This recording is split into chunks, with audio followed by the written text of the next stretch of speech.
Hello দর্শক, কেমন আছেন আপনারা? আমরা আজকে যাচ্ছি আমাদের একটা নাটকের শুটিং করতে। আর সেই শুটিং করতে আমরা যাচ্ছি টেগুড়িয়া একটা ইট ভাটায়।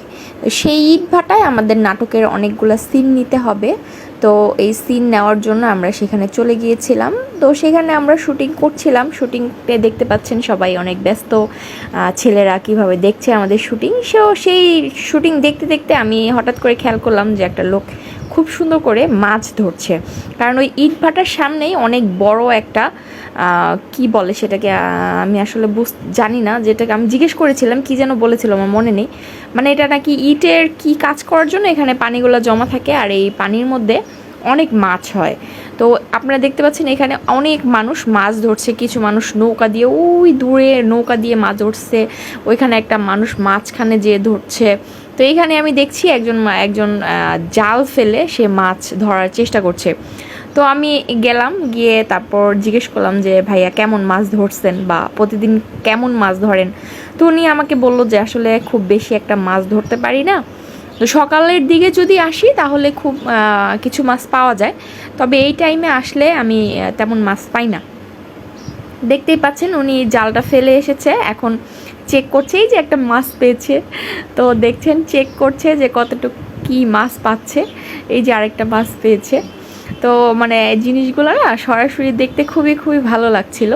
তো আমিও আবার গিয়েছিলাম ভিডিও করার জন্য। আবার যেই লোকটা জাল ফেলছিল সেই লোকটাও খুব ভালো ছিল, আমাকে খুব সুন্দরভাবে আবার দিচ্ছিল ভিডিও করার জন্য। তারপরে অনেক কথা বললাম যে এখানে কতদিন থাকে পানি। বললো যে বর্ষাকাল আসলে এখানে একটু বেশি পানি হয়, তারপর হচ্ছে আবার যখন শীতকাল আসে পানির স্তরটা আবার কমে যায়। তো এই যে দেখেন কি সুন্দরভাবে উনি এখন এই যে জালটা ফেলবে, এই জাল ফেলার দৃশ্যটা আমার খুবই খুবই সুন্দর লেগেছিল। ওয়াও! আমি মনে হয় জীবনে এভাবে জাল ফেলতে পারবো না, আর মাছও ধরতে পারবো না। আসলে আমি তো সাঁতারই জানি না। তবে এই পানিগুলো দেখে কিন্তু আমার খুব ইচ্ছে করেছিল এখানে নামার জন্য। আর সেখানে মানে ইট খোলা ছিল, ইট খোলায় প্রচুর পরিমাণ রৌদ্র ছিল সারাদিন রৌদ্রে থাকার পর। তখন মানে বিকেল হয়ে গিয়েছিল, মন চাইতেছিল যে এখানে যে একটু গোসল করি। তো এই দেখতে পাচ্ছেন জালটা তুলে নিয়ে এসেছে। এখন আবার দেখবে যে আসলে কতটুকু মাছ পেয়েছে। তা আমরা দেখি কতটুকু মাছ পেয়েছে।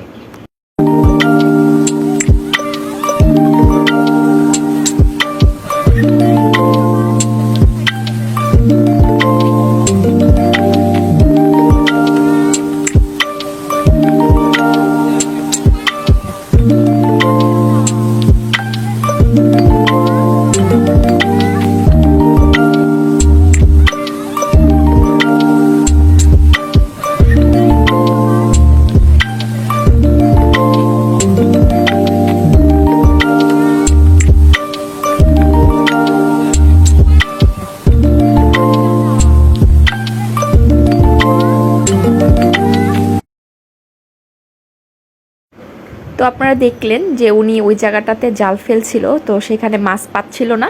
তো উনি তার জায়গাটা পরিবর্তন করার পর কতটুকু মাছ পায় সেই অপেক্ষায় ছিলাম। এবং আমি খুব আশায় ছিলাম যে খুব বড় একটা মাছ এখানে উনি ধরবে আর আমি সেটা ভিডিও করব। আসলে দেখি সামনে কতটুকু হয়, আমার মনের আশাটা পূরণ হয় কিনা।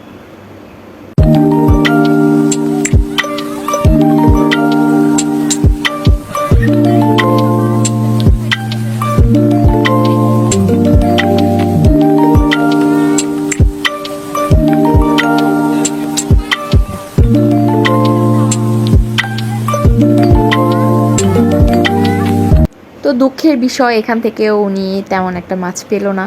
তো উনি আবার নিজের জায়গা পরিবর্তন করে আবার অন্য একটা জায়গায় গিয়ে জাল ফেললো।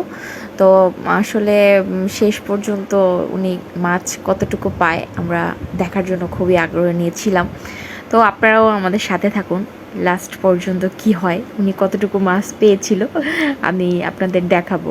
আমি কিন্তু একদম পুরো পাতিলাটা সহই দেখিয়েছিলাম যে কতটুকু মাছ পেয়েছিল। উফ, আমি পাতিলার মাছ দেখে তো খুব অবাক হয়ে গেছি। এত কষ্ট করার পরে মানুষ এতগুলো মাছ কিভাবে ধরতে পারে। তো আমি অপেক্ষা নিয়ে দাঁড়িয়ে রইলাম, দেখি এবার কতটুকু মাছ ওঠে। এত বড় একটা জাল নিয়ে এত সুন্দরভাবে এই সন্ধেবেলা আসলে দেখেন এই দেখেন উনি এত কষ্ট করে কতগুলো মাছ ধরতে পেরেছিল। তো ভাবছিলাম আমারই মনে হয় ভাগ্যটা ভালো না, আমি আজকে এসেছি আর উনি মাছ পেলো না। তো আমাদের শুটিং শেষ, তো আমরা সবাই আবার চলে আসলাম সেখান থেকে। আবার পরদিন আবার গিয়েছিলাম, কারণ ওইখানে একদিনের কাজ শেষ করতে পারিনি। সবাই ভালো থাকবেন, আল্লাহ হাফেজ।